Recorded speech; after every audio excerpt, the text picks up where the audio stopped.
Hi YouTube friends, this is part 5 of the Garage in a Box series. As you can see, it's complete.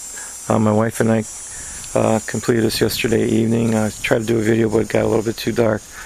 But anyway, there's not much to say about it. Seems to be a pretty good sturdy building. Hopefully it'll withstand all the rain and wind and stuff that we experience out here in snow. Only time will tell.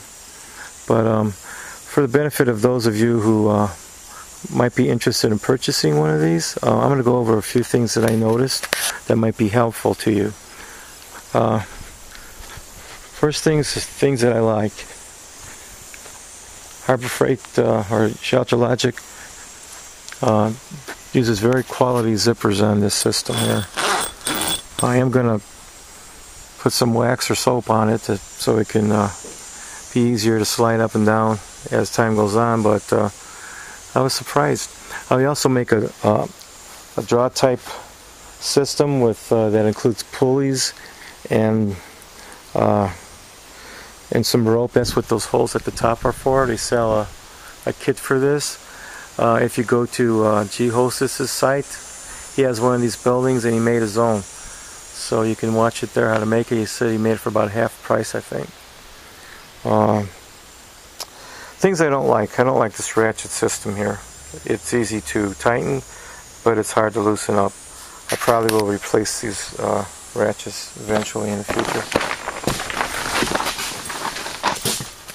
Part numbering system. On all the parts on the tubing, they stamp it with ink. Let's see, somebody gave me the idea to also write these with a dry marker, and I did. That's a very good idea. But it's really important to check these parts against your part list. I didn't do so, and I pay for it.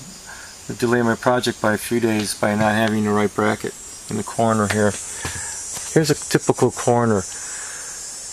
As you can see, the strapping is on the opposite side of the tubing, and to achieve this you need to, when you're installing it, you need to remove this bolt, slide the tubing out, and put this bracket here, or this the strapping here on the opposite end.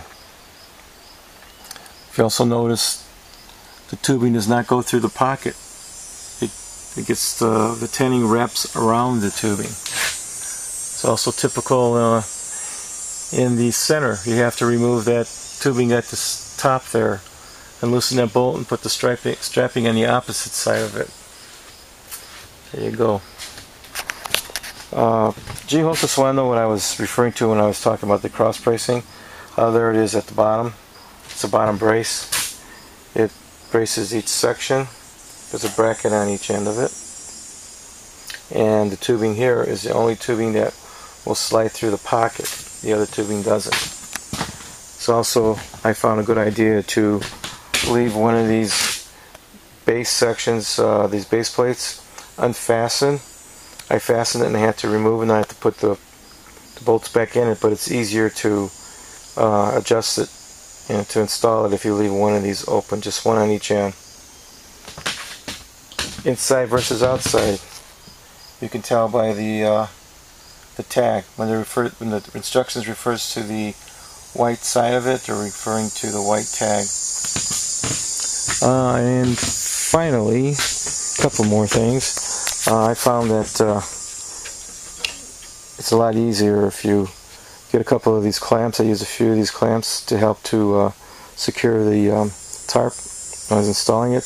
They're cheap. I paid 89 cents for the 6-inch one. The 6-inch works the best. And even though I use lag bolts to secure this to the base, they supply anchors at each corner, and I'm going to put an anchor on there. On each corner. Why not? It came with the kit and make the building that much sturdier. So that's about it, folks. This ends a series of the Garage in a Box. Thanks for watching, and thanks for your comments and subscriptions.